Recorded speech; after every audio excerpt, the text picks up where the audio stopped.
Bendito sea el Eterno. Shabbat Shalom a todos ustedes acá presentes. Estoy regocijado de tener acá la familia de la Casa de Raíces de la Fe celebrando el séptimo día, bueno, al caer el sol, o la séptima noche de Hanukkah. Encenderemos la séptima vela al caer el sol, al terminar el Shabbat. Así de que le damos gracias al Eterno por permitirnos estar en esta celebración de la luz. Que también en nuestro entendimiento sabemos de que es una fiesta de liberación, una fiesta de independencia, si lo quieren tomar de ese punto de vista, que celebra, ¿verdad?, cuando el pueblo judío logró vencer al invasor griego que lo tenía completamente subyugado y que quería también abolir su habilidad y libertad de poder adorar al Dios del universo. Pero bendito sea el Eterno que ganaron esa batalla o esa guerra y pudieron recuperar el templo y lo rededicaron, especialmente el altar. Pero también nosotros en el mesianismo entendemos de que Yeshua, nuestro Mashiach, es la luz del mundo. Y esta es la celebración de la luz, es la celebración de las luces, también se le dice, pero es la celebración de nosotros las luces, porque si el Mashiach, el obediente, el siervo obediente, vive en nosotros, significa que su luz continúa brillando a través de nosotros hacia el mundo.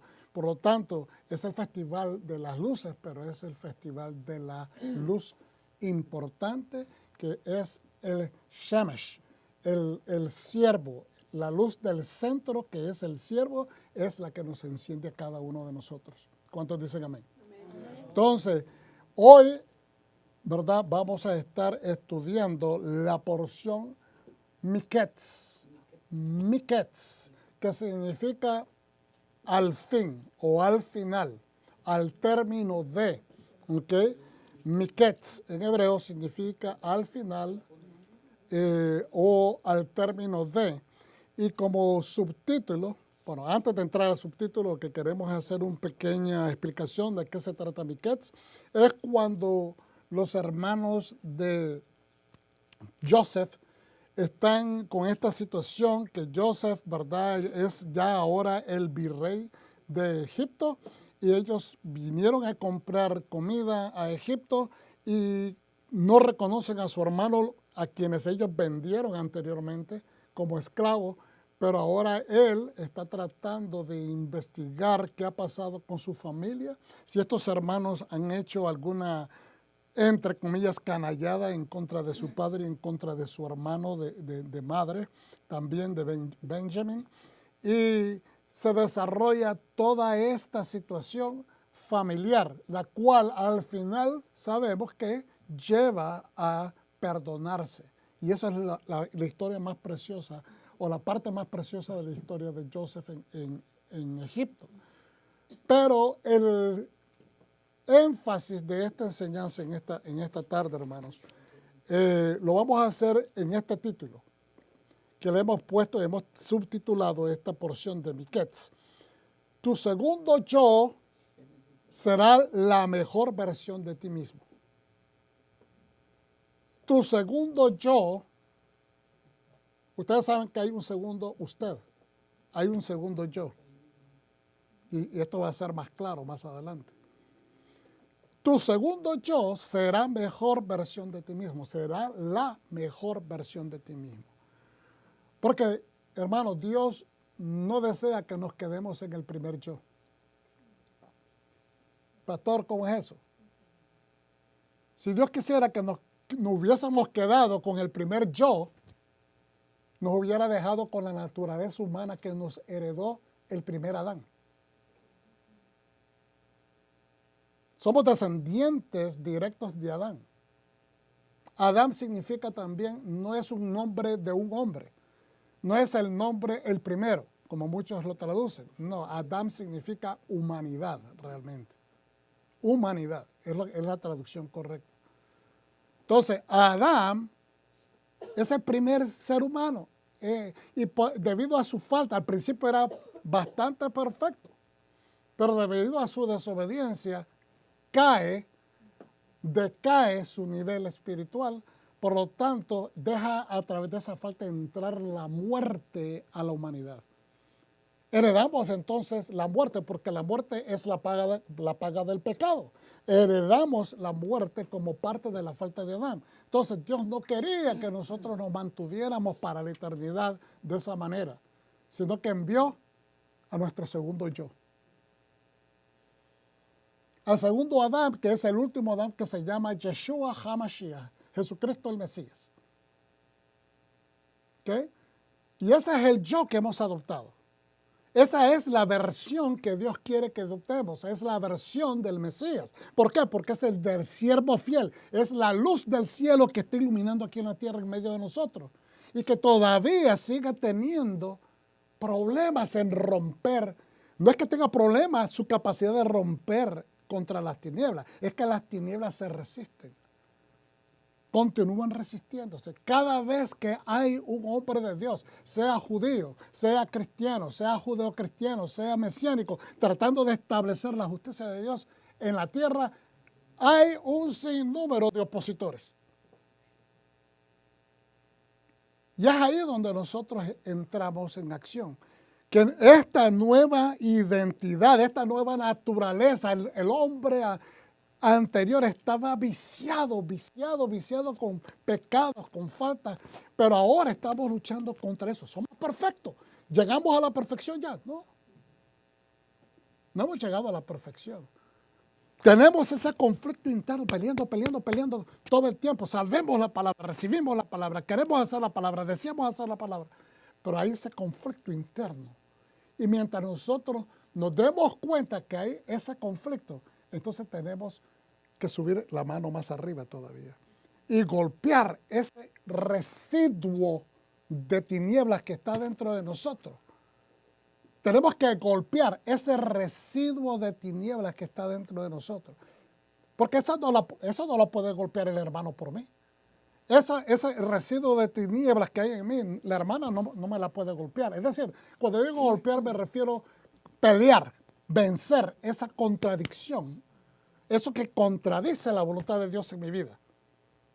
Que es mi naturaleza vieja, la naturaleza humana. Acuérdense, el ser humano, yo quiero, a mí me gusta, a mí no me interesa, eso a mí no me importa. Esto acá, esto allá, es yo, primero yo, después yo, tercero yo, cuarto yo, y el séptimo, dejo entrar tal vez a alguien. Cuando la persona se mueve así, está peleando con la naturaleza, o sea, está con la naturaleza del hombre. Y entre más hay luz de Dios, más se opone. Entonces, aquí es donde te quiere decir la lección de hoy. Que Dios tiene un plan mucho más grande que el nuestro. Tu segundo yo será la mejor versión de ti mismo. Pero nos tenemos que convencer que la versión de Yeshua, el Mesías, en nosotros es mucho más grande, es de mucho más excelencia que la versión de Adán. Yo tengo buenas noticias para ustedes. Usted no la tiene que pelear. Usted no se la tiene que meter. Ya está dentro de usted. En el momento que usted lo recibió, está dentro de usted. ¿Cuántos dicen amén? Un aplauso al Señor. Es decir, Dios no quiere batallar con usted. Porque Él no tiene pelea. Realmente el beneficiado, los beneficiarios somos nosotros. Él no quiere pelear con usted. Él no quiere forzarlo a usted. Él no me quiere forzar a mí. Pero en el momento que nosotros nos damos cuenta que hay un gran beneficio de seguir la voluntad de Dios aquí en la tierra, y no estamos hablando de estas percepciones fantasiosas que tenemos que vivir en todo el milagro, ay, que Dios para todo y que esto acá, y que hay mucha gente que elitiza, pone, detiene, levanta y hace todo como que si fuera esotérico. No, hermano, somos seres reales. Yo no estoy diciendo que Dios no ha dejado de hacer milagros, ha dejado de ser sobrenatural. Ustedes saben, yo siempre digo esto. Dios no ha dejado de ser sobrenatural. Si yo estoy sirviendo a un Dios que dejó de ser sobrenatural, entonces mejor me quedo sentado en mi casa. Pero la fe nuestra está basada en eso, que es una fe sobrenatural que mueve montañas, que cuando usted aplica su fe adecuadamente, en obediencia y con esa fe que nada lo mueve, usted mueve el cielo y Dios va a hacer que milagros pasen enfrente suyo. Pero yo lo que me estoy refiriendo es a una versión de usted que le toca también a usted trabajarla. No es que Dios viene y le toque el botón acá por detrás y usted se convierte. No, usted tiene que trabajar. Usted tiene que trabajar. Ahorita llegamos y la hermana me dice, pastor, ¿podemos ya poner las velas? Sí, las podemos poner, pero no las podemos encender todavía. Pero ¿qué pasó cuando llegamos? Tuvimos que limpiar, ¿verdad? Un poquito la espelma que quedó como residuo de las velas anteriores. Porque si no, no pega la nueva vela, no encaja. Entonces hay que limpiar el hoyito para que encaje. ¿Ve? Y así sucesivamente. Hay que limpiar la posición donde la vela va o las mechas, en caso que fueran con mechas y con aceite. Entonces hay que limpiar para que pueda imitar adecuadamente. Lo de ayer ya se quemó. Lo de ayer es lo viejo y lo de hoy es la versión nueva. Se tiene que reanudar. Y eso es lo que Dios quiere, que nos reanudemos en el espíritu. Y para hacer esa reanudación de espíritu, tenemos que tener un líder que vaya adelante de nosotros como el pastor que es, con su callado y dirigiéndolos, redirigiéndolos para que no nos salgamos del camino, que no nos salgamos ni a la izquierda ni a la derecha, sino que sigamos hacia la meta, hacia dónde vamos, hacia donde nos quiere dirigir el Señor. ¿Cuántos dicen amén? Amén. Entonces yo quiero convencerlos al final de este mensaje, basado en la porción de hoy que es Miquets, que su segundo yo, el cual no lo ha terminado. La Escritura dice que aquel que comenzó la obra en nosotros, la va a terminar. Mientras nosotros estemos respirando en esta tierra, no ha terminado el camino. No nos terminamos de pulir. O el Señor no nos termina de pulir. En el momento que Él decida que ya tenemos que dejar este lugar, este ámbito terrestre, pues entonces será de que Él determina que estamos listos. Pero también Dios cuenta que nosotros con voluntad nos involucremos en el mejorarnos. Porque ese segundo yo está ahí metido dentro, pero tiene que ser pulido. Y nos asegura que esa versión va a ser la mejor versión de nosotros mismos. Entonces vamos hacia adelante. De la Torá estaremos estudiando de Génesis 41 al 44. Hoy estamos regresando nuevamente a ese capítulo 41. Vamos a concentrarnos en el capítulo 41. Profeta Zacarías 2.14 al 4.7, Zacarías 2.14 al 4.7, y el Pacto Renovado o Nuevo Testamento, Juan 10.22 al 28. Juan 10.22 al 28. Miquets es la porción número 10 en el proceso o el ciclo anual de estudio de la Torá.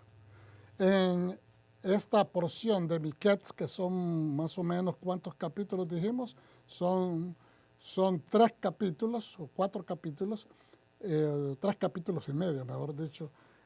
No hay mandamientos, hay 0 mandamientos.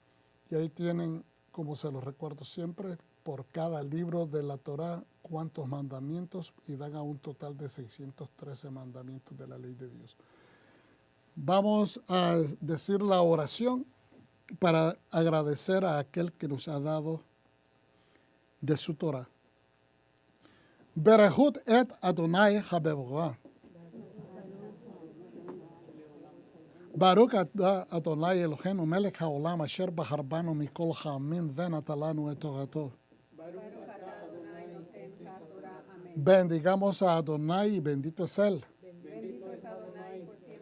Bendito eres, Adonai, nuestro Elohim, Rey del universo, que nos escogió entre las naciones y nos instruyó con su Torah. Bendito es Adonai, dador de su Torah. Amén. Amén. Gracias, Padre, por la gran bendición de tu palabra. Como direccional, que vamos a concentrarnos en esto, porque muchas veces hay comentarios que gente piensa de que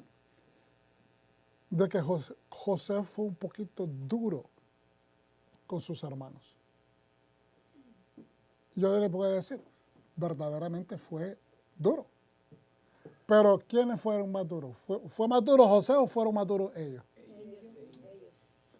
La dureza, fíjense bien, es el énfasis y la dirección. Cuando el corazón está dirigido, un ejemplo bien claro, usted siendo padre, siendo madre de familia, cuando le tuvo que dar un par de nalgadas a su hijo cuando estaba pequeño para redirigirlo.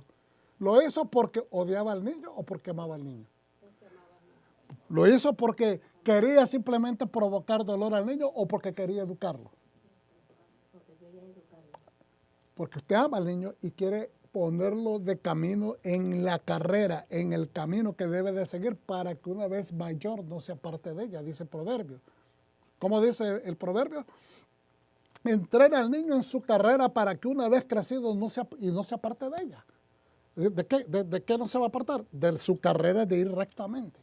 Entonces, pero ellos hicieron las cosas por odio, por celo, por envidia, mientras que Joseph lo hizo como rey, un rey que quería buscar justicia, un rey no de desquite, no venganza, sino que quería indagar dónde estaba el corazón de sus hermanos, para justificar si verdaderamente ellos merecían perdón y ayuda. Entonces, mira lo que dice el proverbio. La inspiración divina está en los labios del rey.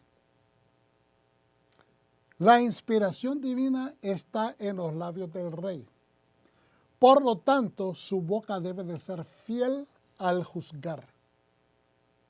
La balanza y las pesas justas provienen de Adonai. Todas las pesas en las bolsas son obra suya. Es abominación para un rey cometer iniquidad. Entonces, quiero que observemos aquí el verso 12. Es abominación para un rey cometer iniquidad, porque conociendo la ley, un rey, supuestamente habiendo sido ungido para ser rey, para ser el líder de su pueblo, no puede ser un hombre que tenga un corazón soberbio, malvado, iracundo, malintencionado. ¿Por qué? Porque entonces, ¿cómo va a dirigir con un corazón que va a llevar al error a su pueblo? Entonces, es abominación para un rey cometer iniquidad. Y si Joseph era obediente, respetuoso y no pecaba contra Dios y no hizo nada para transgredir la voluntad de Dios en su vida, pues ahora como un virrey, y acuérdense, un virrey a quien se le dio la autoridad que podía hacer todo hasta dictar edictos, emitir edictos, y el rey ni siquiera se iba a meter en eso, sino que le dio carta abierta, carta blanca. ¿Ok? Le dio carta blanca, tú puedes hacer todo, solamente yo, mientras estás sentado en el trono, no vas a ser más grande que yo. Así le dijo el faraón. Entonces, mire, es abominación para un rey cometer iniquidad, porque el trono se afianza con la justicia.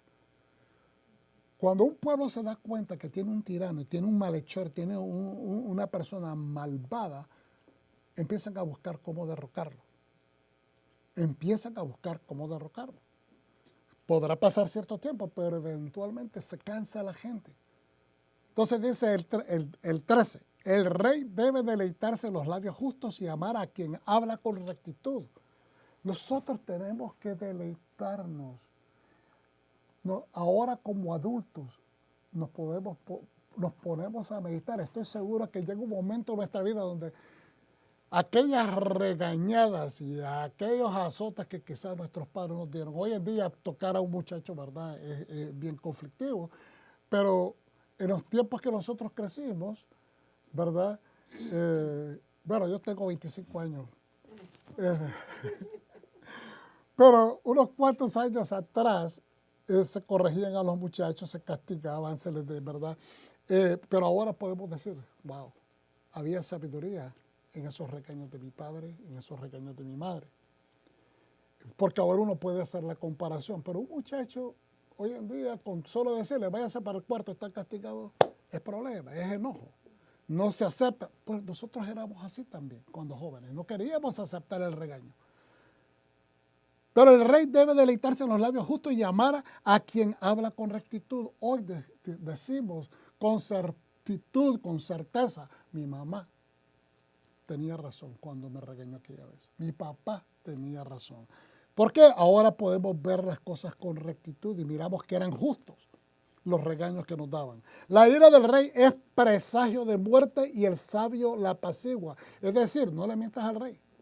Porque cuando se enoje el rey, tiene el poder de darte vida o darte muerte.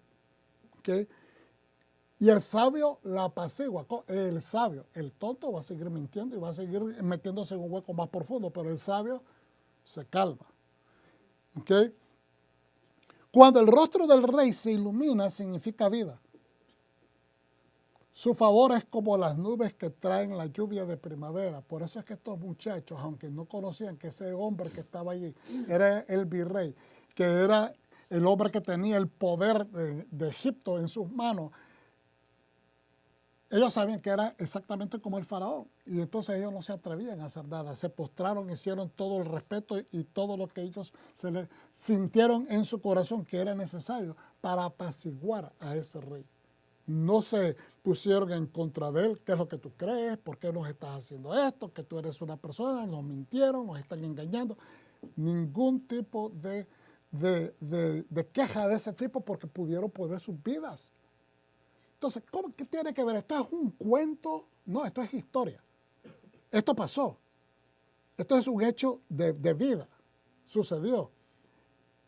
Y nos enseña un gran principio en la vida.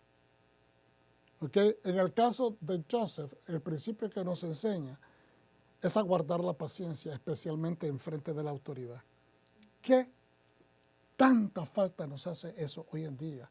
En un tiempo donde el policía para a cualquier persona y esta persona empieza a insultar a la autoridad. Empieza a decirle que no tiene que obedecer. Empieza a decirle que él tiene razón y que le llamen al supervisor del policía. O sea, ese tipo de actitud lo que trae son tragedias. El no respetar la autoridad da indicio a que o indica que si continúa así, la sociedad se va a convertir en una anarquía y donde hay anarquía, todo el mundo va a ser afectado. Todo el mundo va a ser afectado cuando no hay obediencia a la autoridad. Entonces, si una cosa podemos extraer de este punto, es que no se trata solamente de reyes. Vamos a utilizar el término autoridad porque el rey es la autoridad de un reino. Lo que dice el rey, eso es. Él puede legislar leyes ahí mismo, en ese momento. En aquellos tiempos estoy hablando. ¿Okay? El rey podía legislar. Cuando se dice un edicto, esa es una legislatura que se le da la capacidad de un soberano de una nación poder decidir lo que va a hacer la nación. Entonces, en ese momento, una persona de ese calibre tenía la vida y la muerte en las manos de toda esa gente. Y si podemos extraer esto, es que la autoridad es importante. No se trata de quién está arriba, no se trata de quién está abajo, no se trata de que si aquel tiene más poder y que a mí me molesta que esa persona tenga más poder que yo. Que a mí me molesta que otra persona tenga o me parece que es pretencioso. No se trata de lo que nos parece. No se trata de lo que nos parece. Se trata de lo que es correcto. Se trata de que tiene que haber una jerarquía dentro de un gobierno, dentro de una nación, para que haya funcionalidad. Tienen que haber líderes, tienen que haber directores, tienen que haber personas que sean líderes, que lleven al pueblo para que el pueblo tenga éxito en todo lo que se haga. Estamos viendo, especialmente aquí en el norte de Texas, y no estoy hablando de política, estoy hablando de hechos de la vida, que mucha gente está protestando de que está entrando el gobierno a hacer investigaciones en diferentes ISDs, ¿cómo se dice? Distritos escolares. ¿Okay? Pero están entrando a hacer esas investigaciones porque es que los estudiantes no están aprendiendo. ¿Cuál es el objetivo de tener un distrito escolar? Líderes, paneles de líderes, ¿cómo se le dice? De consejeros, o se me va ahorita el término, de personas que representen a la comunidad dentro de esos paneles de las escuelas para que representen adecuadamente y se aseguren de que los muchachos están aprendiendo.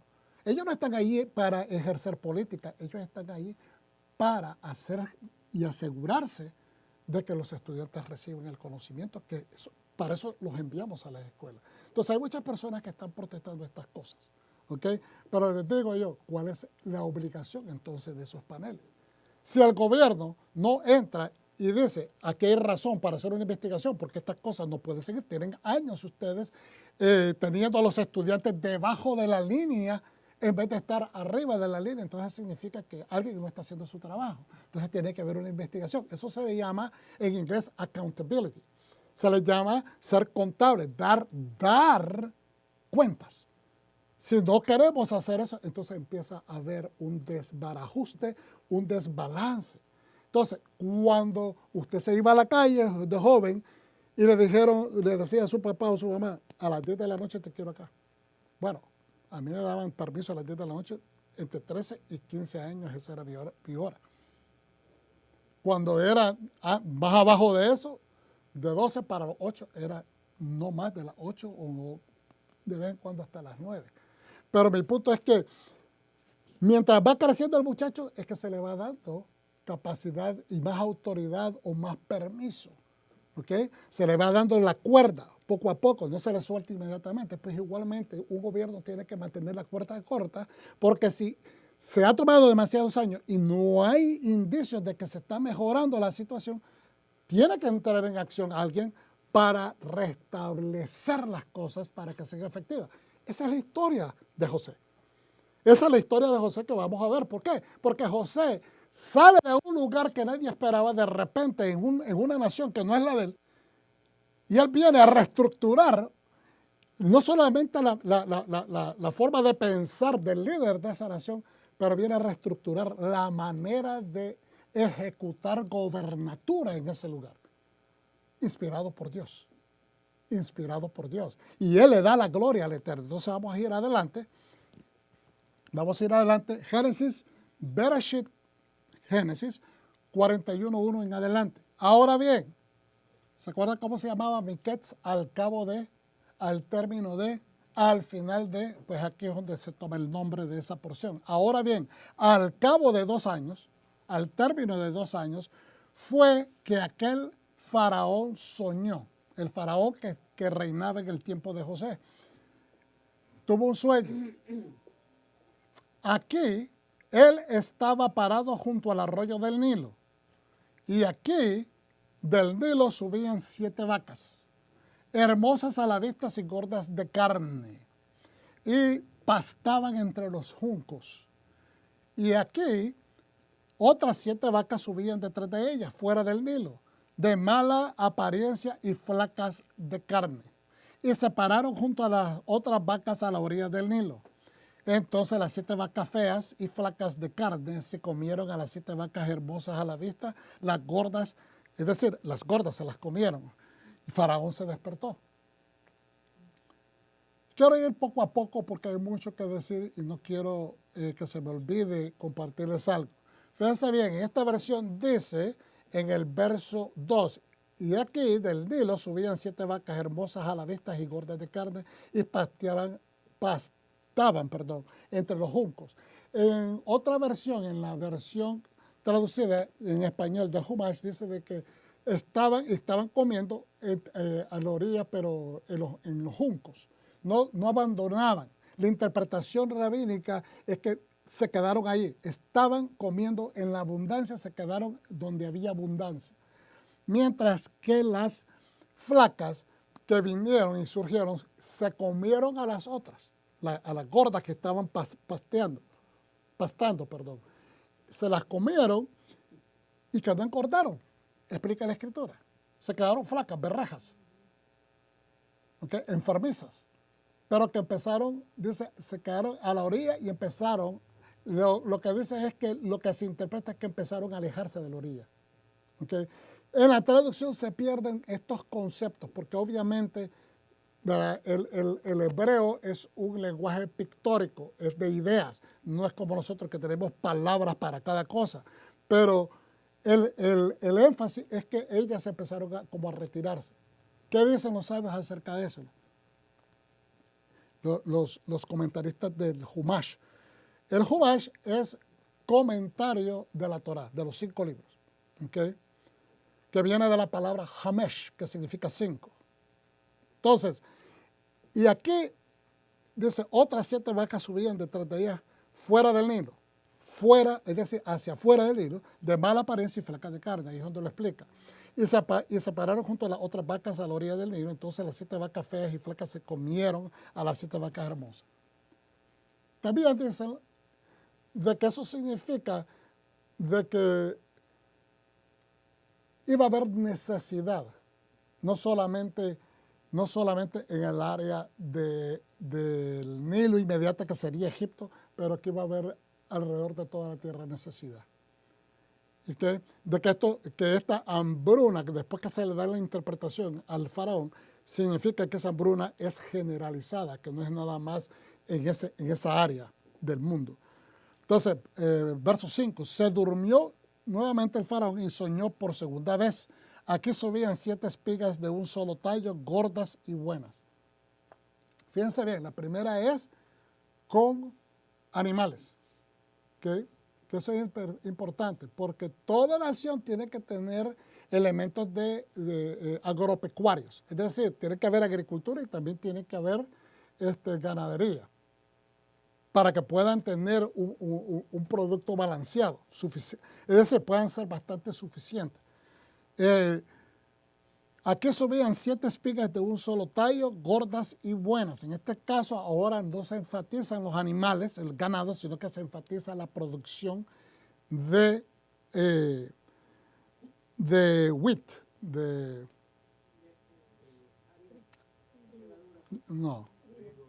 trigo, gracias, no sé por qué se me olvidó la palabra en español. Y aquí tras ellos brotaban 7 espigas flacas y quemadas por el viento del este. Estaban quemadas, como se nos queman las plantas acá en el norte de Texas en el verano, que si usted no le echa agüita, se les quema. Ok. Ahora, entonces las espigas flacas se tragaron a las 7 espigas gordas y llenas. Faraón despertó y aquí, ¿verdad? Cuando se le terminó el sueño, era un sueño. Pero a la mañana siguiente su espíritu se agitó y envió y llamó a todos los magos y sabios de Egipto. Cuando usted tiene un sueño de Dios, que usted sabe, es que usted siente en el espíritu. El otro día, cuando el hermano dijo que soñé con esta situación, iban de vacaciones y una semana antes soñó, y se le dijo, esto es lo que se interpretó y se dijo, es que va a tener contacto con las autoridades. Y así fue. ¿Y por qué? Para que no nos asustemos. Es para que guardemos la calma. Eso es exactamente lo que Dios estaba diciéndole al monarca de ese lugar, diciéndole, esto es lo que va a suceder.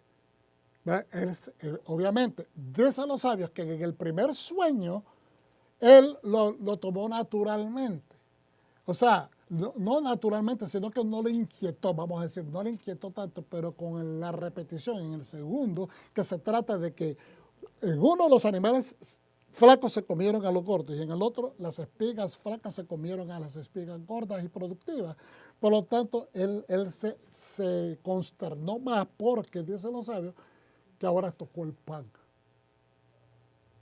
En muchas de las sociedades de la antigüedad, el comer carne no era el diario, no era el comestible a diario. La gente no comía carne como comemos hoy en día. Usted puede comer carne de diferentes variedades todos los días. En la antigüedad no. Era la gente muy pudiente la que tenía esa capacidad. Pero el pan era el pan de cada día, por decirlo de esa manera. El pan era una necesidad completamente, valga la redundancia, necesaria. O sea, era lo básico. Y por eso se consternó. Inmediatamente que se levantó, fue bien preocupado. Entonces, cuando usted sabe que es de Dios, es algo que le dicta al Espíritu, este sueño, usted medítelo, usted trate de ver qué es lo que está pasando, trátelo de conectarse, no busque a alguien espiritualmente balanceado para que le pueda, usted se lo deje y le pueda dar un poquito de feedback, puedan reflexionar con esa persona sobre lo que pueda significar. Pero lo importante no es llenarse de temor, sino ver soluciones. No es de temor. Dios no nos manda mensajes para amedrentarnos, entendamos eso. Dios no es un Dios de temor.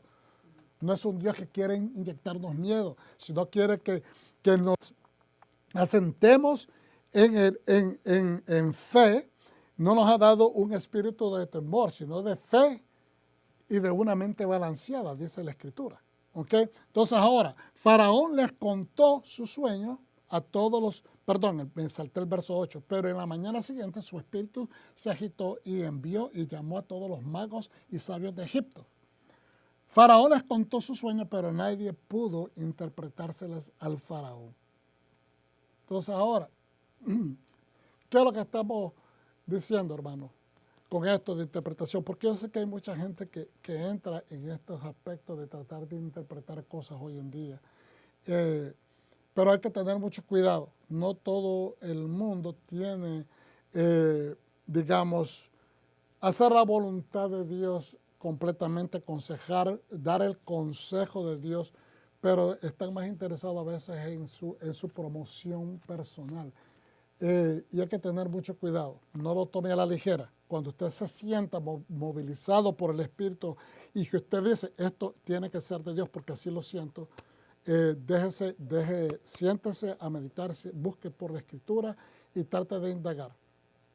Ahora, entonces el jefe de los coperos habló al faraón, verso 9, y dijo, o diciéndole, ¿verdad?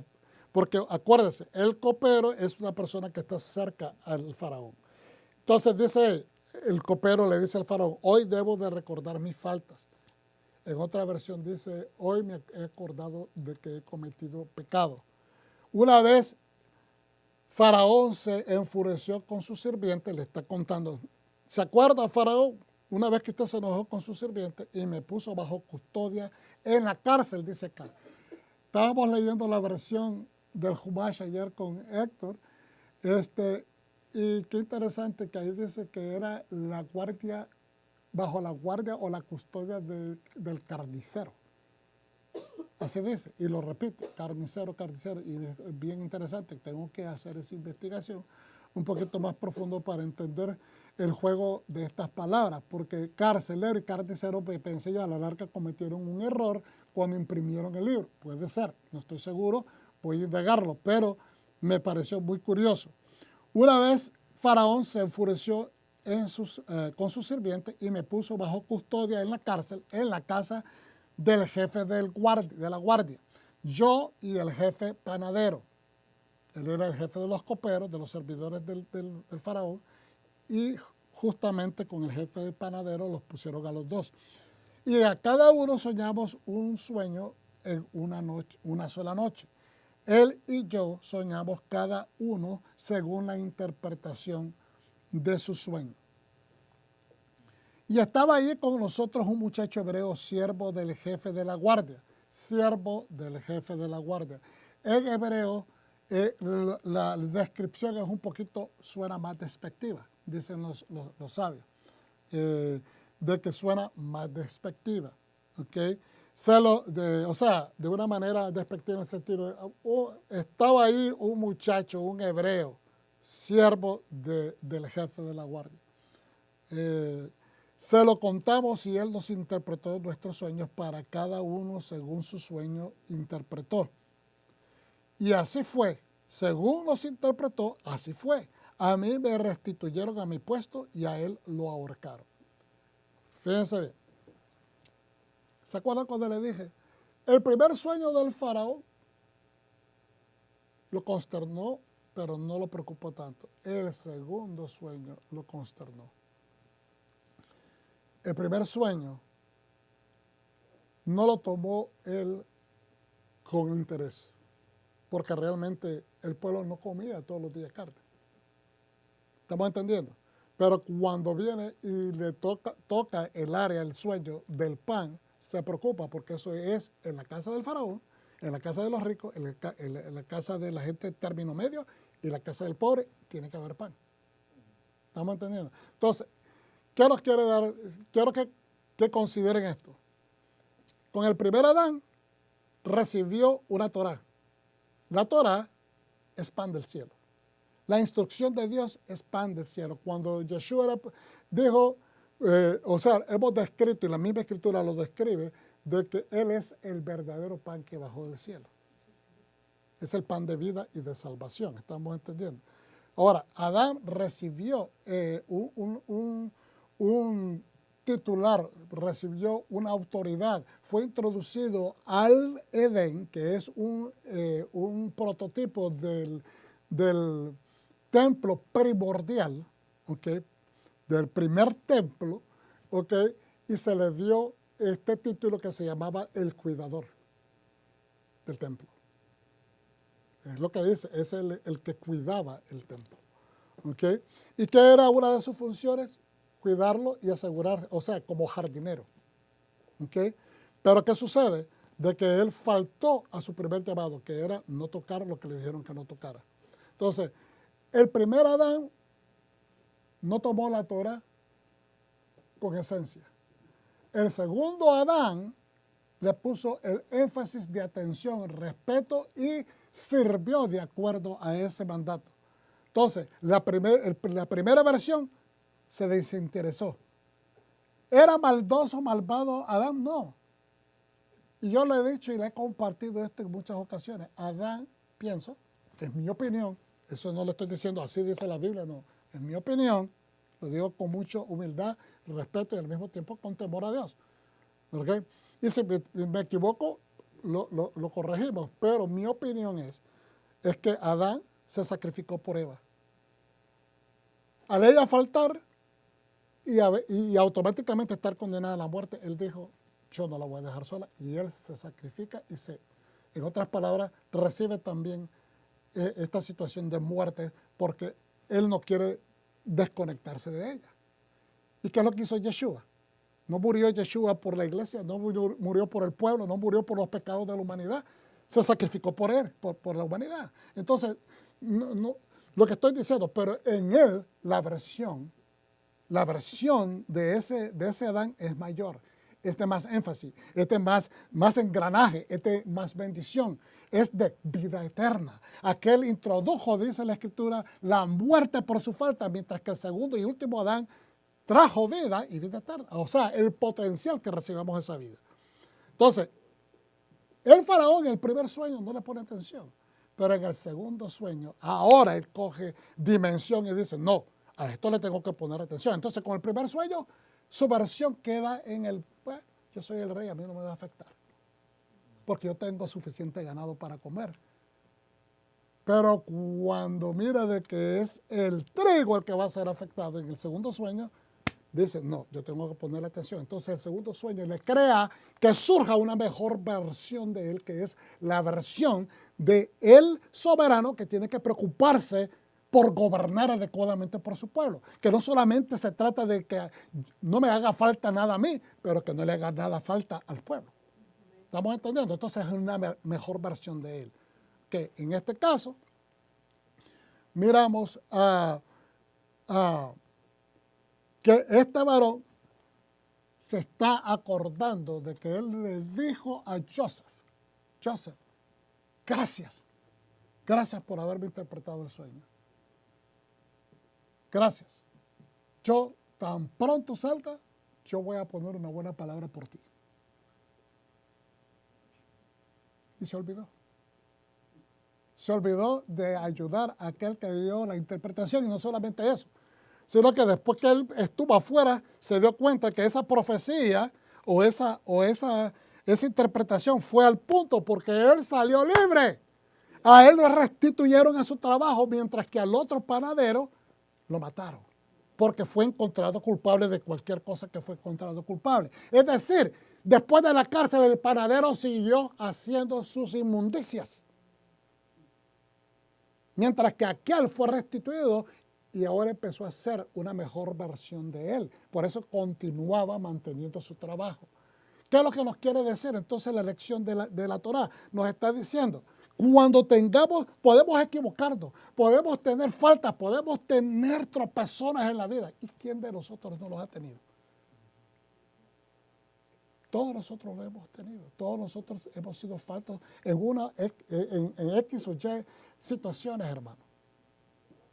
Todos nosotros tenemos falta. Quiero que eso asiente todo. Pero eso no es razón para echarnos tierra, para sentirnos mal, para sentirnos que no merecemos, al contrario. Para eso fue enviado Yeshua HaMashiach. Para eso fue enviado Jesucristo, para levantarnos, para que creyendo en Él no nos perdamos, para que creyendo en Él seamos restaurados, para que creamos en Él, entonces tengamos la segunda oportunidad. Porque Dios es el Dios de las segundas oportunidades. Amén. Entonces, ¿qué significa? Te dan una oportunidad, la vas a desperdiciar. La vamos a desperdiciar. La vamos a rechazar. En el momento que caímos, caíste, en este caso vamos a poner, cayó en la cárcel este varón. Lo pusieron en la cárcel porque algo hicieron los dos. Algo malo. Algo malo hicieron. A nadie le echan a la cárcel simplemente de puro gusto. Pero el uno, a los dos los restauraron a sus trabajos, pero el otro siguió haciendo sus tonterías y lo colgaron. El otro aprendió la lección. Lo cual significa que la segunda versión de él fue la mejor versión. Pero en este caso se le olvidó. Se le olvidó el gran favor que le habían hecho. Y por eso es que él dice, ahora estoy recordando mi falta. Podemos faltar en ese aspecto. A veces nos olvidamos de ser recíprocos, nos olvidamos de levantar, de reconocer.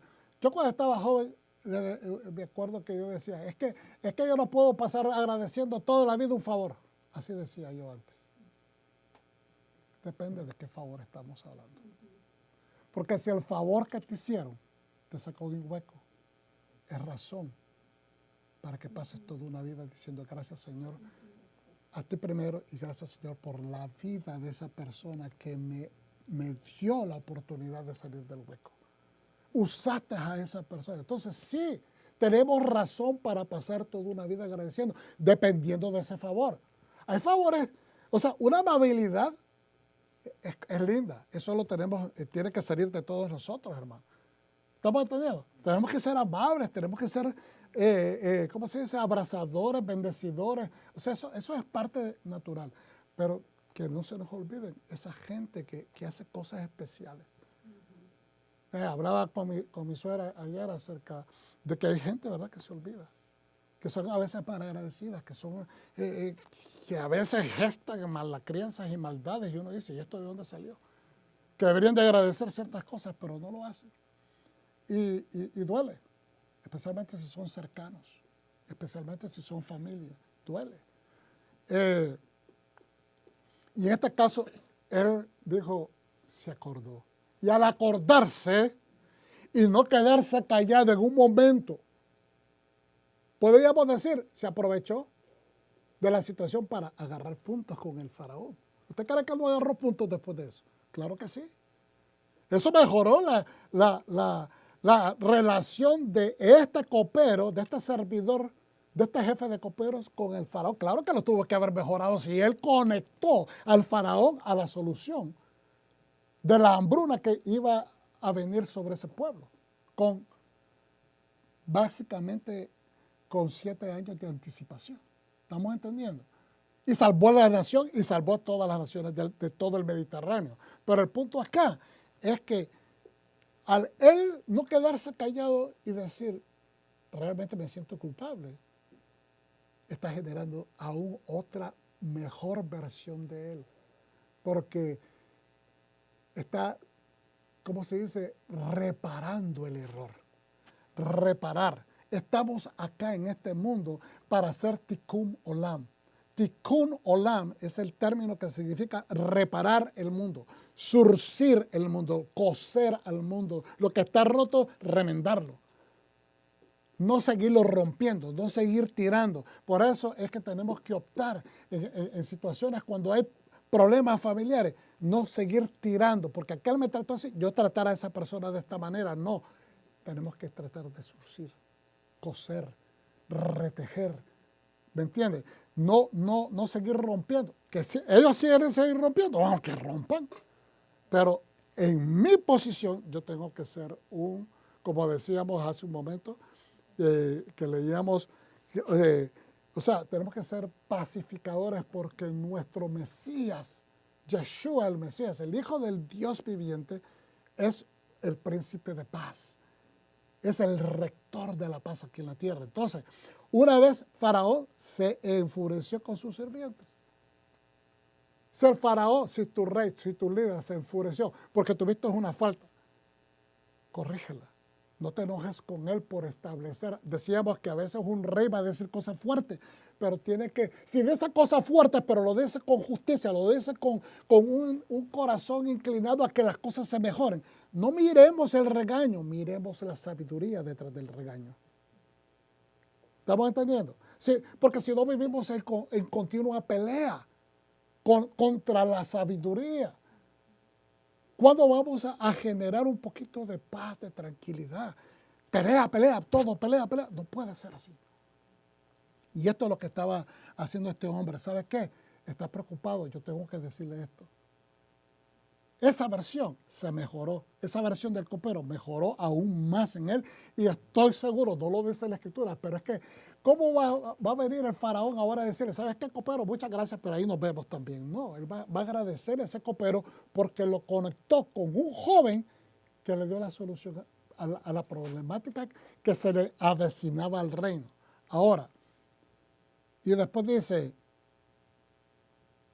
Faraón envió y llamó a Joseph en el 14. Rápidamente lo sacaron del hoyo, se afeitó, se cambió de ropa y se presentó ante el faraón. Faraón le dijo a Joseph, he soñado, ya empezó a contar, ¿verdad? He soñado un sueño. Antes de eso, vamos a hacer 3. Rápidamente lo sacaron del hoyo. Entonces estaba en la cárcel, no estaba con los carniceros, ¿verdad? ¿Estamos entendiendo? Porque un hoyo es una catacumba. O sea, va para abajo en la tierra, es una catacumba. Se afeitó y otra cosa que me hace ver, ¿se acuerdan cuando él cayó la primera vez en un hoyo? ¿Cuándo fue? Cuando sus hermanos lo tiraron ¿a dónde? A la cisterna vacía. Y ahora está en un segundo hueco. Y después dice que lo mandaron a llamar, lo sacaron del hoyo y se afeitó. ¿Por qué se afeitó? No era que tenía una gileta ahí con una maquinilla bien nice, no. Lo afeitaron a la manera antigua, ¿verdad? Tenían que tener sus hojas para afeitarse. ¿Pero cuál es la razón? Era porque era la costumbre de presentarse entre los reyes limpios. Claro que sí. Había un protocolo de limpieza, pero más que todo era de pureza.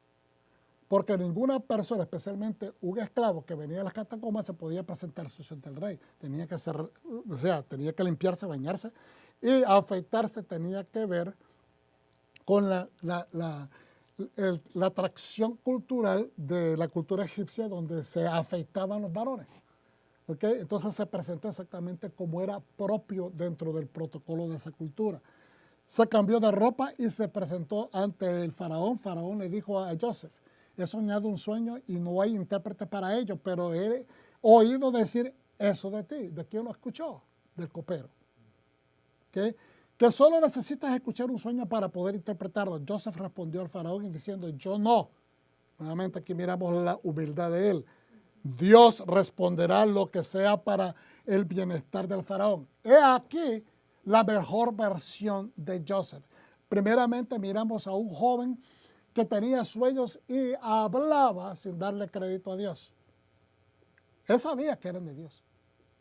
Pero él cuando los expresaba, como era joven e inexperto, los expresaba de una manera fuerte que era tomado como quien dice o burla o era malinterpretado por sus familiares que le agarraron celos porque pensaba que se estaba jactando. Entonces, ¿qué es lo que quiere decir? Que posiblemente a veces no necesitamos ser jovencitos, hermano. Yo sé que ya todos nosotros pasamos esa etapa.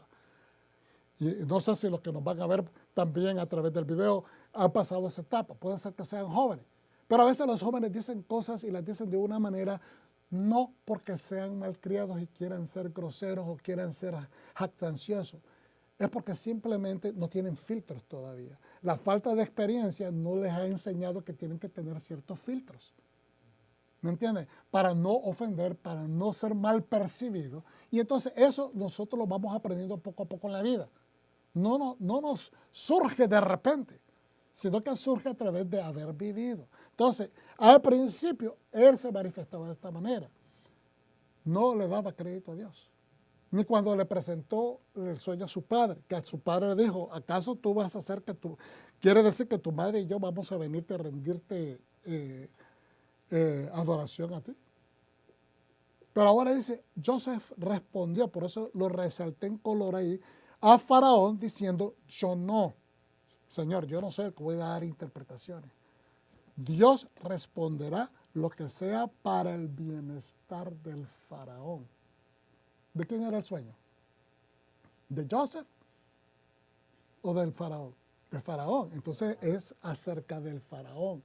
Cuando usted tenga un sueño, no permita que otra persona le venga a tratar de dar interpretaciones que es que Dios te va a castigar. No, hermanos. Dios no envía sueños, mensajes en sueños a menos que usted sea un malvado. A menos que sea una persona mala, o una persona que no observa la Torá. Pero si usted es una persona que está caminando lo mejor que puede para glorificar al Eterno, el Señor le va a mandar un sueño en advertencia, en anticipación, para que su corazón no se llene de miedo, para que no se turbe, para que usted tenga capacidad de resolver, para que usted tenga la capacidad de parar la problemática. Para eso es que Dios, para eso es que son los dones del Espíritu, para bendecir a aquel, ¿me entiendes?, que sigue al Señor. Para eso es que son. Entonces, Joseph respondió a Faraón diciendo, yo no, Dios responderá lo que sea para el bienestar del Faraón. Faraón le habló a Joseph en mi sueño, dice el Faraón, yo estaba parado a la orilla del Nilo. Y ahí le vuelve a repetir todo lo que ya sabemos y le da la interpretación Joseph. Pero vamos a leer aquí rapidito y vamos a ir buscando cómo ir cerrando. ¿Por qué les estoy hablando acerca de una versión mejor de uno mismo? Porque todos nosotros empezamos como Joseph, inexpertos. Y vuelvo y repito, no tenemos que ser jóvenes, podemos ya estar adultos, mayores, y poder estar actuando todavía en una actitud inmadura. Entonces dice que la mejor versión es cuando la persona llega y se siente y dice y medita. Cada vez que usted medita y considera sus caminos y usted dice, no, yo tengo que mejorar esto, yo ya no voy a seguir así. O comía lo que me ha dado la gana, ahora voy a hacer dieta, voy a mejorar mi salud. Es una mejor versión de usted. ¿Estamos entendiendo? No espiritualicemos todo. Son esas decisiones del diario vivir que usted hace para mejorar. Me acuerdo de que cuando estaba joven, y no tan joven, ya era ya era un adulto, 30, 33 años. Y me acuerdo que yo miraba a un amigo que decía, le voy a ir a cambiar el aceite del carro. Y tengo que cambiar el aceite del carro. Y cada vez que hablábamos del carro, que le tengo que cambiar el aceite del carro. Y yo, ¿cuándo se lo vas a ir a cambiar? Desde que lo estás diciendo. Y entonces, y después el aceite negro saliendo del mofle del carro, se te va a quemar la máquina. Sí, tengo que ir a hacerlo.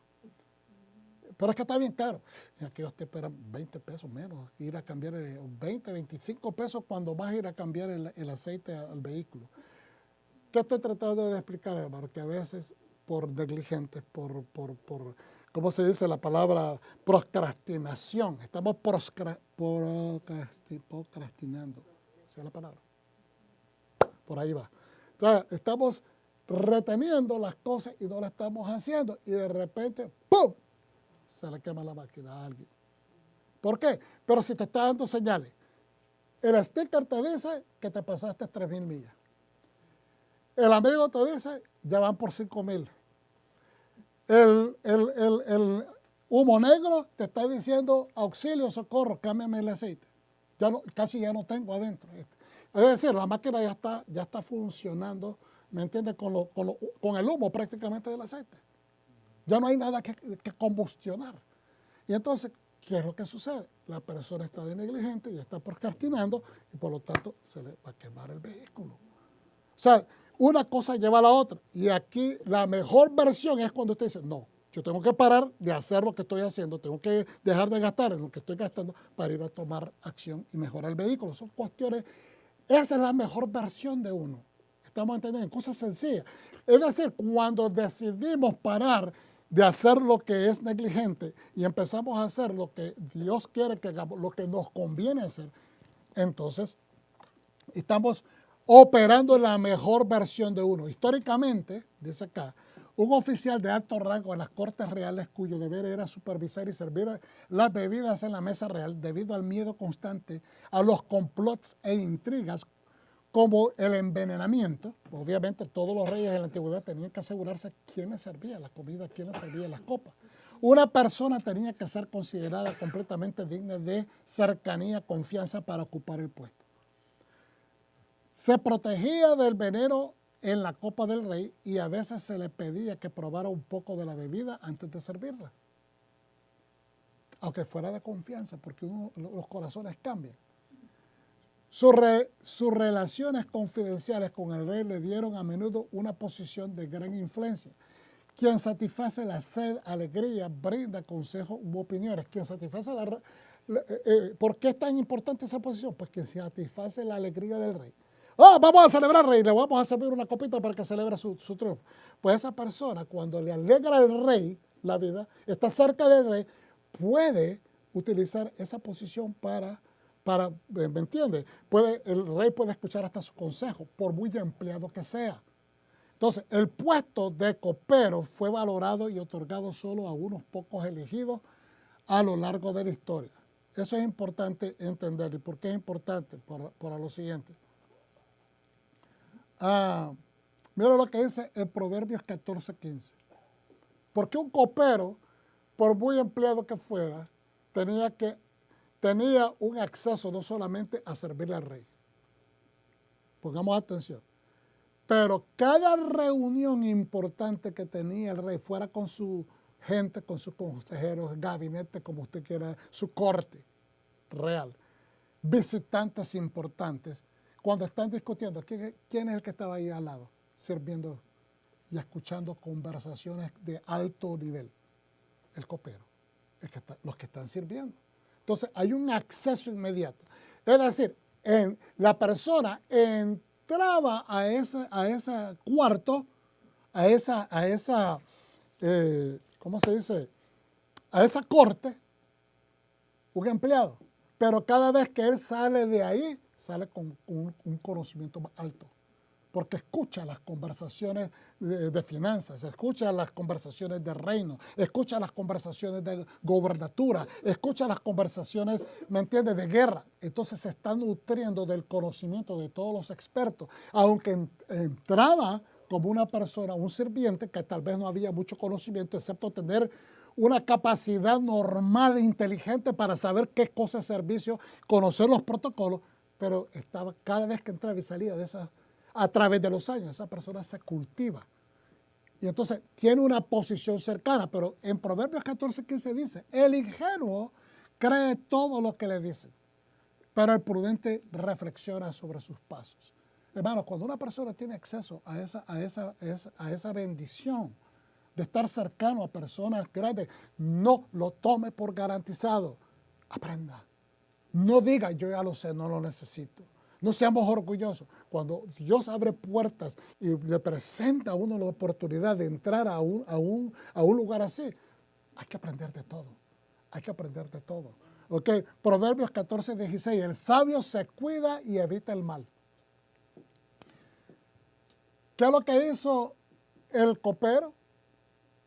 Perdió su elección en la cárcel y empezó a servirle mejor al rey. Porque el panadero no lo hizo así. Y como no lo hizo así, terminó colgado. Y dice, el necio es impulsivo y temerario. Y eso, de ser impulsivo, el necio es impulsivo y temerario porque cree saberlo todo.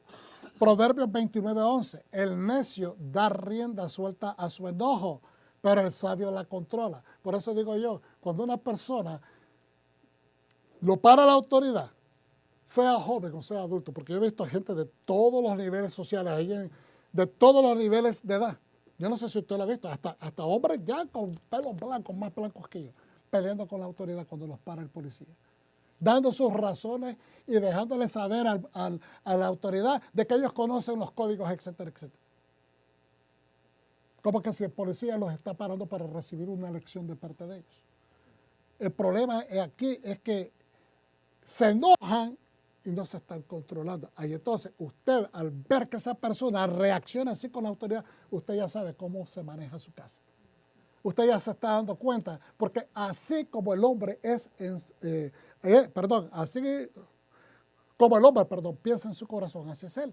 Entonces, si una persona, sea mujer o sea hombre, se enoja con la autoridad de esa manera, y ya le está diciendo cómo se manejan las cosas en su casa, cómo maneja a sus hijos, cómo maneja su actitud en el trabajo. Porque si bajo la autoridad hace eso, enfrente de la autoridad hace eso, pues entonces estamos mal. Y ahí se da cuenta si uno es impulsivo, si esa persona es temeraria, si esa persona es sabia. Y temeraria no en el lado positivo de la palabra, sino en el lado negativo. ¿Okay? Si la persona se puede controlar o no. Yeshua HaMashiach nos enseñó lo siguiente en Lucas 14, 28, 30. Porque ¿quién de vosotros, queriendo edificar una torre, no se sienta primero a calcular el costo para ver si tiene lo suficiente para terminarla? Mire, yo he aprendido esto desde hace mucho tiempo. Cuando hay una pregunta y yo no sé la respuesta, yo mejor me quedo callado y digo, voy a buscarla, no sé. Porque en el momento que usted dice, yo tengo respuesta, significa de que usted sube la barra de la expectativa. Si yo declaro de que yo ya lo sé y sigo dando conocimiento de que yo ya lo sé, entonces hay más expectativa de parte de la otra persona que me sigue pidiendo y va a llegar un momento en que se me va a terminar la información. Y me quedo corto. Entonces, mejor, es decir, sus límites, reconocer cuáles son nuestros límites, especialmente cuando uno está enfrente de la autoridad. ¿Okay? Especialmente cuando hay situaciones donde tenemos de analizar lo que estamos haciendo. Dice, el libro de Proverbios, entonces, yo se lo recomiendo, lo que es el capítulo 14, léanselo todititos cuando tengan tiempo. El libro de Proverbios enfatiza que una persona sabia considera cuidadosamente sus pasos, evita la imprudencia y piensa antes de actuar. Yo creo que Joseph estaba pensando muy bien antes que actué. Todos los movimientos que hizo con sus hermanos no era para hacerlos sufrir nada más, era para hacerlos caer en entendimiento. ¿Por qué? Porque cuando una persona hace sufrir a otro, es porque realmente no se está dando cuenta que también es un ser humano. Cuando una persona le hace daño a otro y siente sabor en traerle sufrimiento a otro ser humano, está pensando o que él está más arriba de eso, o que nunca le va a llegar una situación tal, o que se siente con derecho a hacer tal cosa. Y todas esas diferentes respuestas que les acabo de dar nos lleva a la conclusión que esa persona piensa que no es un ser humano, que nunca va a sufrir de esa manera. Pero lo que entonces estaba haciendo Joseph es hacerlos pasar por el nivel de angustia y de sufrimiento para que entendieran realmente. No era simplemente la conciencia que dice, realmente fuimos injustos con nuestro hermano. No debimos haber hecho eso. Hicimos sufrir a papá, hicimos sufrir a nuestro hermano, pobrecito. No, pero ahora lo están viviendo. Entonces, no solamente es conciencia intelectual, conciencia de teoría o conciencia de haber aprendido buena moral, sino que es una conciencia basada en el sufrimiento propio. Esa es la mejor lección. Por eso es lo que él quería, no era hacerlo sufrir a propósito, sino era hacerlo sufrir para enseñarles la lección. Entonces, Proverbios de Salomón, capítulo 10, también el capítulo 10, toditito, hermanos, es maravilloso el capítulo 10 de Proverbios. Dice, un hijo sabio trae alegría a su padre, un hijo necio trae dolor a su madre. Las riquezas malavidas no tienen ningún valor duradero. Yo hago la pregunta y quiero que la hagamos todos nosotros. ¿Qué riqueza adquirieron los hermanos de Joseph al venderlo a él? ¿Qué riquezas obtuvieron ellos? Ninguna. Trajeron sufrimiento al papá. demacraron el espíritu de su propio padre. Se dieron cuenta de que hicieron mal, estoy seguro que se empezaron a echar la culpa uno al otro, que después inmediatamente miramos cómo Judas, en el capítulo, en la porción pasada, se separó de ellos, empezó a hacer sus propios negocios, es decir, no estaba trabajando para el padre, que era lo normal en aquellos tiempos, sino que empezó a hacer trabajos por fuera. ¿Qué quiere decir? Que no hubo prosperidad dentro de lo que es la familia, no mantuvo la cohesividad, la unión familiar, sino que trajo esta vergüenza interna que empezaron a separarse. ¿Estamos entendiendo? Y después la consecuencia miramos que Judá terminó perdiendo 2 hijos de él, sus 2 hijos mayores. Entonces, las riquezas malavidas no tienen ningún valor duradero. Fue una riqueza de satisfacer el ego. Y a veces ese ego es lo que nos separa entre esta versión nuestra que está echada a perder con celos, mala crianza, insensateces, el yo. Esa cuestión de, ¿cómo se dice? Esa riqueza que es egoísta y nos separa de la mejor versión nuestra.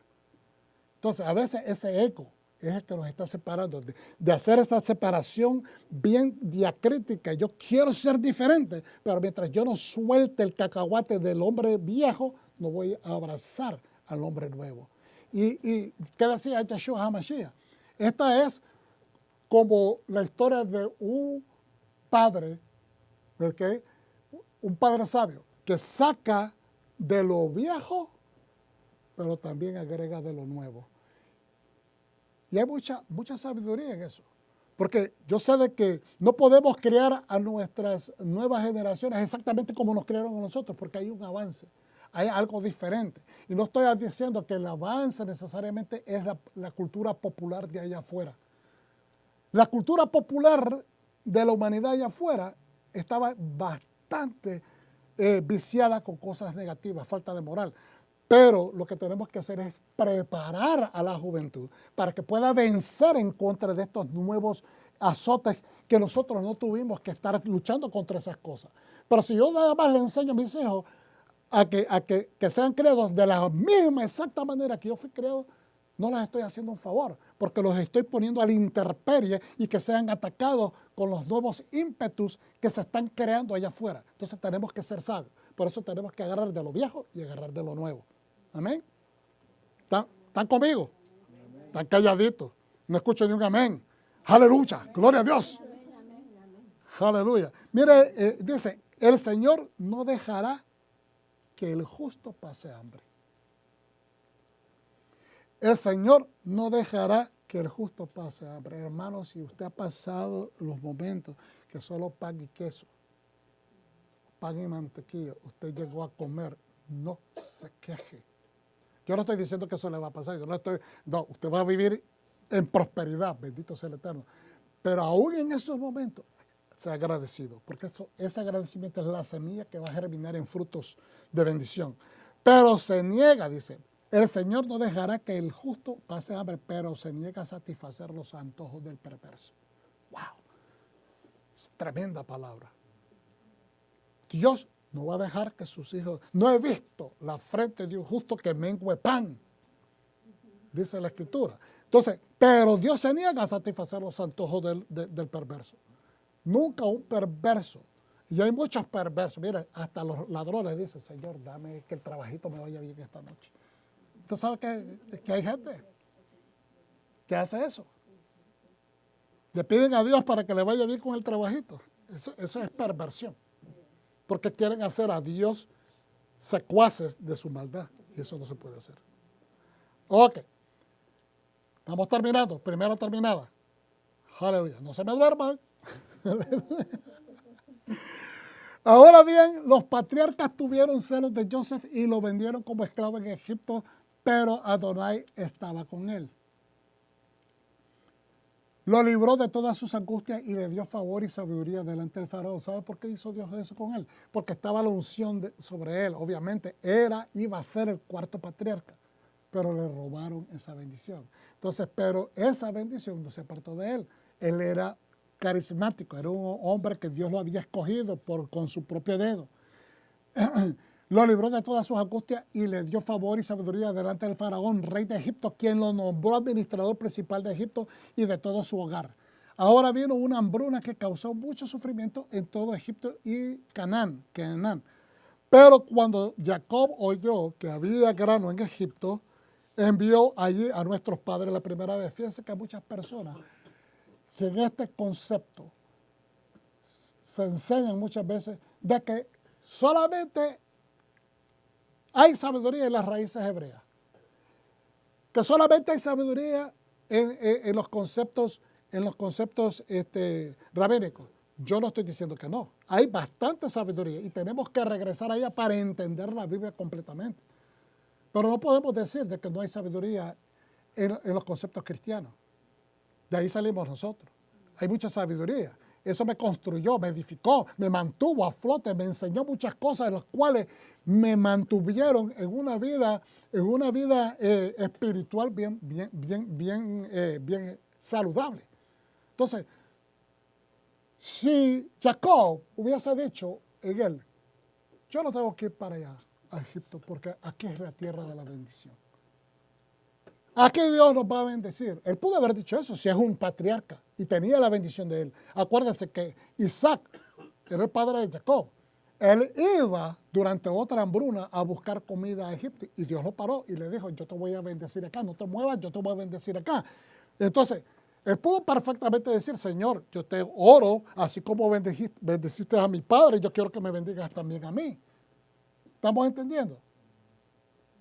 Pero la sabiduría en ese momento le hace ver y dice, ¿sabes qué? No hay pan acá, pero hay mucho pan, dicen en Egipto. Llamó a los hijos, vayan ustedes a comprar pan allá. Entonces, ¿qué es lo que significa esto? Desde un punto de vista de pan, vamos donde hay abundancia, vamos a comprarlo. ¿Ok? Porque aquí, durante la hambruna, hay que sembrar, y si no hay agua, y si hay sequía, entonces ¿cómo van a germinar las cosechas? Pues vamos a donde hay abundancia.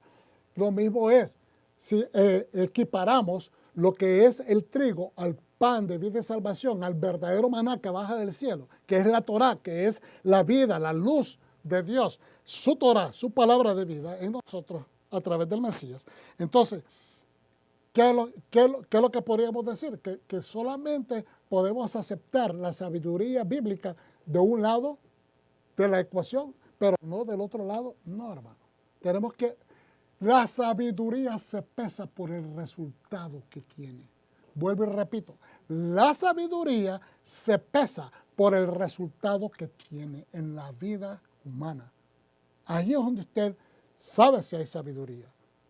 Si dio resultado y fue de bendición, y usted sabe que es de Dios, que esto no es cuestión, porque yo quiero las bendiciones de Hashem, yo no quiero las bendiciones humanas, yo quiero las bendiciones de Dios porque no traen tristeza con ella. Entonces, aquí es el punto. Tenemos que aprender a aceptar sabiduría cuando hay sabiduría. Las perlas de sabiduría no son garantizadas solamente a un pueblo. Hay que tener esta esencia de juicio para saber de que Dios ha dado a toda la humanidad un nivel sano, saludable de sabiduría. Y no podemos desechar la sabiduría simplemente porque tenga procedencia de otro lugar. Eso es no ser sabio. Tenemos que utilizar, es como que un científico, digamos, israelita, de observante ortodoxo, que es un erudito científico, diga, yo no voy a utilizar todo lo que los otros científicos de las otras partes del mundo han descubierto simplemente porque yo soy ortodoxo judío. ¿Usted cree que eso es sabio?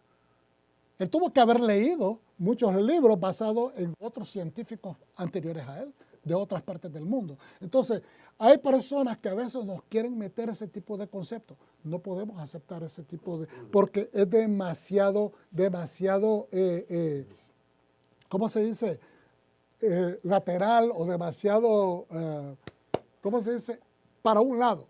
tenemos que saber de que Dios nos ha dado a toda la humanidad, en todas partes del mundo, gente sabia. Mire, hay de lugares bien humildes, de la India, del Medio Oriente, de África, de América, de las Américas, de la América hispana, gente de Europa, de lugares bien sencillos, bien humildes, que han salido gente eminente, sabia, matemáticos, científicos. Entonces, no podemos estar con esa actitud. La sabiduría bíblica, Dios se la va a dar y le va a dar revelación y le va a dar entendimiento a la gente que lo busque en espíritu y en verdad. Eso lo tenemos que entender. Ahora bien, los patriarcas tuvieron celos de Joseph y lo enviaron como esclavo a Egipto. Continúo leyendo. En el 11. Ahora vino una hambruna que causó mucho sufrimiento en todo Egipto y Canaán. Pero cuando Jacob oyó que había grano en Egipto, envió allí a vuestros padres la primera vez. La segunda vez Joseph reveló su identidad a sus hermanos y la familia de Joseph se convirtió, conocido por el faraón. Se convirtió y la familia de Joseph se convirtió y fue conocido por el faraón. Joseph entonces envió a buscar a su padre Jacob y a todos sus parientes, 75 personas, dice acá, en total, dice 70, y Jacob descendió a Egipto, allí murió, al igual que nuestros otros antepasados. Ahora fíjense bien lo que dice acá. Ahí murió, igual que todos sus hermanos, los antepasados del pueblo hebreo. Sus cuerpos fueron trasladados a Shechem y enterrados en la tumba que Abraham había comprado a la familia de Emor en Shechem por una determinada suma de dinero. Muchas personas se hacen la vida de cuadritos que dónde se van a morir, que dónde van a quedar. La mejor versión de usted está durante su vida. La mejor versión de cada uno de nosotros es la que se gesta durante nuestro vivir. Cuando nosotros nos morimos, no estoy diciendo que usted no lo tome en cuenta, que no es importante si usted quiere que lo entierren en otro lugar, en su nación de origen. Yo no estoy diciendo que eso que pierda valor, yo no estoy diciendo eso. Pero recuerde que para efectos de vida, para efectos de una mejor versión suya, es durante la vida, no después de la muerte. No sé si me están entendiendo. Hay mucha gente que le exigen a los hijos que hagan sacrificios. ¿Usted sabe lo que cuesta ahora transferir un cuerpo a otro país? De $10,000 para arriba. Y eso es un dineral, ¿me entiende? Y a veces es mejor, hermanos, hacer las cosas o gestionarlas con tiempo, porque la mejor versión de usted es que usted deje una herencia, que deje una bendición para sus hijos, no causarles más gastos a los hijos, porque eso no es ser una mejor versión de uno. Dice, ya estoy por terminar, segunda vez. Yeshua, fíjense bien, antes de entrar acá, quiero ir para acá porque les quiero leer. El faraón tenía que justificar, darle la autoridad a Joseph en frente de toda su corte, darle ese nivel de autoridad a un extranjero que era esclavo, que fue primeramente esclavo, y a un extranjero que después fue reo. ¿Cómo usted justifica eso? En nuestros días de sociedad que creemos en los Estados Unidos, el país de las oportunidades, de acuerdo al perdón que recibimos de parte de Dios, creemos de que una persona después que recibe el perdón es restaurado, ¿sí o no? Que se restaura, ¿verdad? Que si la persona se mejora y todo. Y una persona que cumplió su tiempo en la cárcel, no todo el mundo recibe el mismo trato cuando sale de la cárcel. No todo el mundo. ¿Okay? Hay muchas personas que sufren los embates de la sociedad y después, como nadie les da oportunidad, regresan a las andanzas que hacían antes, desgraciadamente. Hay un porcentaje bien poco de gente que logran vencer esas olas de contrariedad. Pero mire, el faraón tenía que justificar legal, social, cultural, popular, no la puse ahí, y religiosamente. Porque aunque la gente piense de que todo es social, cultural, no, los líderes tienen que tener una popularidad. Es decir, eso de popularidad no significa que sean conocidos por todos y cada uno, no. significa que sean aceptables, que sean personas que son vistas con buenos ojos ante la sociedad. Entonces, y religiosamente, y que el pueblo, ahí puse pueblolo, el pueblo, respetara y oficiara en Joseph y más que en el ex esclavo hebreo que confiaran en la decisión sabia del monarca egipcio. Más que confiaran en el ex esclavo hebreo, era que confiaran en él. Que el pueblo dijera, en vez que dijeran, este faraón está loco. ¿Cómo va a emplear a un hombre extranjero, ex convicto, ex esclavo?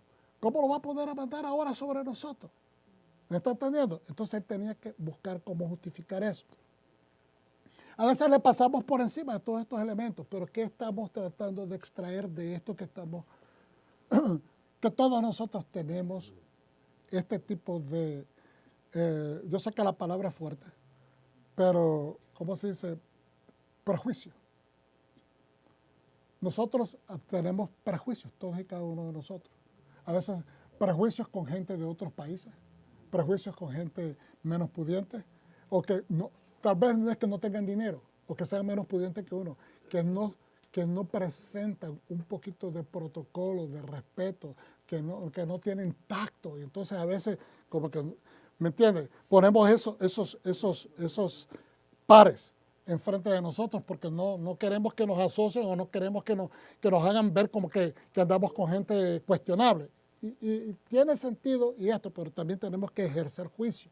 Y dice, vuelvo y repito, era lo que le preocupaba al faraón, más que el pueblo confiara en Joseph, es que confiaran que él estaba haciendo una decisión correcta como monarca. Explica que el faraón le aseguró, los sabios explican que el faraón le aseguró a Joseph que el pueblo lo amaría y obedecería sus órdenes con absoluta sumisión. Estas son las opiniones de los sabios.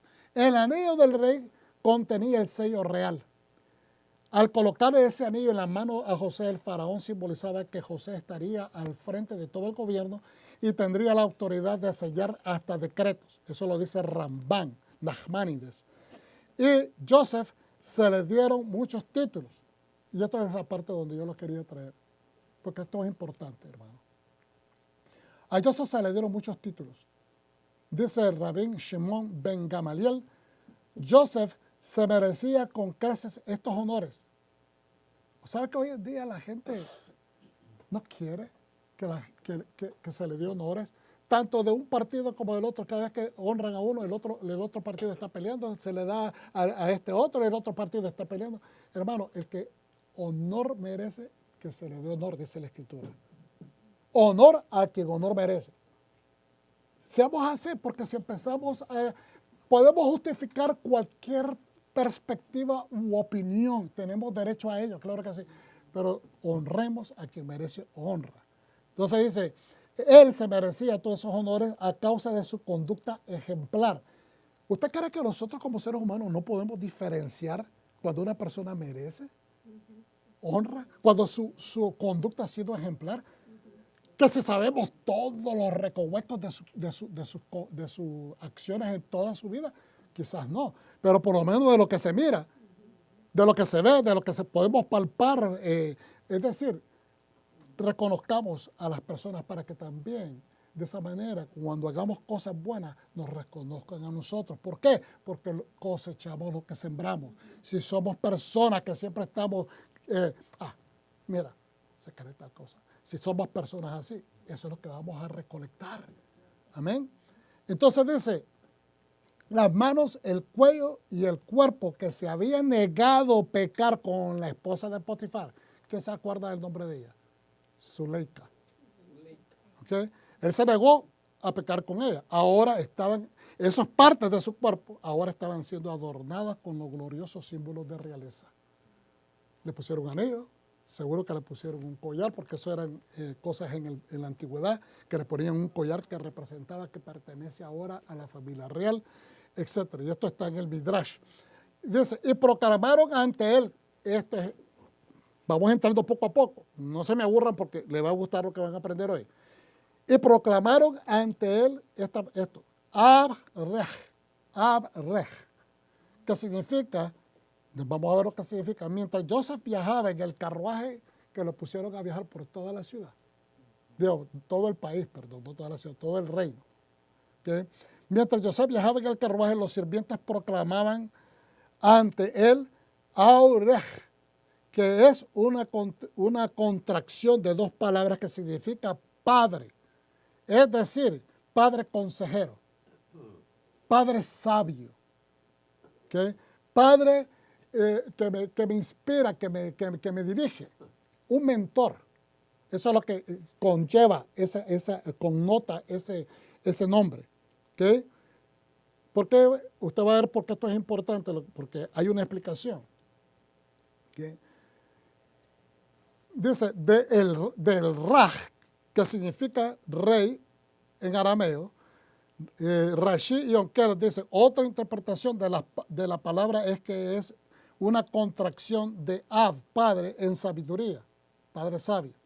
A pesar de ser Raj, tierno, también de la palabra Raj es tierno, joven. También como a un hijo, este es mi Raj, este es mi joven, mi hijo. ¿Okay?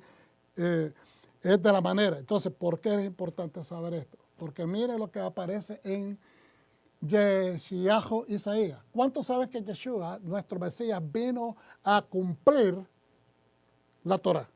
Y que muchos de los personajes de la Torá, los patriarcas, él está cumpliendo ciertas cosas que se manifiestan en el Mesías, es porque se están como repetición. Fíjense bien lo que dice el 9.5. Esto lo escuchamos especialmente para diciembre, la traducción cristiana, ¿verdad? En la celebración de Navidad, ellos se utilizan. Porque un niño nos ha nacido, un hijo nos ha sido dado. El dominio, la autoridad reposará sobre sus hombros. Esto es Joseph, que está siendo rey. Es un niño, es un joven que llegó, fue vendido por sus hermanos, fue traicionado por sus hermanos, fue enviado como esclavo, un siervo que no tenía ninguna opción más que servir, pero que él no servía simplemente porque le obligaban a servir, no, él servía porque le nacía. Uno de los comentarios que hacen los sabios, hermanos, es que dicen de que, bueno, Joseph empezó a dar consejos, después que le da la interpretación al faraón, le da la interpretación de los sueños, él empieza a decir, sin que el faraón no le dijo, ¿me podrías dar tu opinión? ¿Qué quieres que nosotros hagamos? Sino que él empezó a dar feedback, empezó a decir, no, usted tiene que hacer esto, tiene que hacer esto, tiene que colectar el tax o pedir más que la gente contribuya de sus cosechas para que usted las almacene, construir edificios para meter esto. Y empieza. ¿Quién le dio esa autorización a él? Se pudo haber metido en problemas, pero como estaba bajo la unción del Señor, entonces dicen los sabios que eso era parte del mensaje. Entonces por eso le vino como gran bendición a él. Pero no era porque lo hizo, como algunos comentan que dicen, se aprovechó de la situación y metió ahí su manera de ser para sacar provecho. No, así era Joseph, servicial. Él no había cambiado la esencia de quien era un servidor como Yeshua HaMashiach. No importa que lo persiguieran, no importa que lo quisieron apedrear, no importa que lo quisieron matar, no importa cómo lo criticaban. Él siempre sirvió de la misma manera. Entonces dice, porque un niño nos ha nacido, un hijo nos ha sido dado, el dominio reposará sobre sus hombros y le llamarán. No dice porque él es, sino y le llamarán. En otra versión, y se le dará con el nombre, o se le dará el nombre, o se le otorgará el nombre de Pelé. Pelé, como Pelé se llamaba Pelé por este nombre, el jugador de fútbol. Pelé, admirable. Eso es lo que significa. Yoetz, consejero, juez o abogado. Yoetz es un sabio consejero. El Kibor, Dios poderoso, guerrero defensor. Avi-Ad, Padre eterno, se le llamará. La gente tiene una controversia en estos momentos de que si a Yeshua se le puede decir Padre. Yeshua no es el Padre. Si Yeshua se le llama que él es el Hijo, entonces no puede ser Padre. O sea, la Biblia está clara, pero yo entiendo las personas que dicen que Dios es triseguro, etcétera. Yo entiendo el concepto de la Trinidad. Pero La Biblia no nos habla de la Trinidad, nos habla de que Dios es uno. Entonces, ahora, Avi-Ad significa Padre eterno. Se le llamará Padre. Que se le llame Padre, por eso es que en el Nuevo Testamento hay 2 o 3 oportunidades donde se le llama Padre a Yeshua. Pero es dentro del concepto que ya se había profetizado que se le iba a llamar así. No es que es el Padre. Entonces ahora, Sar Shalom, príncipe, gobernante, príncipe de paz. Gobernante de paz. Entonces, ¿por qué lo estamos trayendo a colación? Por lo que acabamos de leer. Que uno de los títulos que se le dio a Joseph era Abreah, que significa un padre sabio, un padre líder, un padre... ¿Me está entendiendo? Porque se está cumpliendo, porque Joseph es uno de los primeros hombres de dolor que nos enseña la Biblia. Y Yeshua es varón de dolores. Entonces se está equiparando. La Biblia nos está enseñando que este Yeshua es prácticamente un cumplimiento de aquel siervo fiel llamado Joseph, quien trajo la salvación de Israel, el antiguo pueblo hebreo, y también del mundo, a través de lo que se hizo en un pueblo llamado Egipto. ¿Lo entendieron? ¿Cuántos dicen amén? Amén. Gloria al Eterno. Pues básicamente hemos llegado al final de esta enseñanza, hermanos. Le damos gloria, honra y bendición al Padre Eterno, quien nos da la vida, quien nos da su amor, quien nos da la inspiración, quien tiene paciencia con nosotros, Señor, en estos momentos. Te pedimos que esta enseñanza traiga claridad, que traiga también, Padre Santo, inspiración, sabiendo de que hay una mejor versión de nosotros, que antes no entendíamos y ahora entendemos un poquito más. Estamos ahora mejorando la versión de nosotros mismos. Cada vez que aprendemos y no nos negamos a quedarnos en lo mismo, estamos aprendiendo, estamos mejorando a una mejor versión. Te lo pedimos, Padre, ayúdanos a vivir en ese ámbito de hambre, de justicia, de verdad. Te lo pedimos en el nombre poderoso de Yeshua y decimos amén. Shalom. Un aplauso para el Eterno.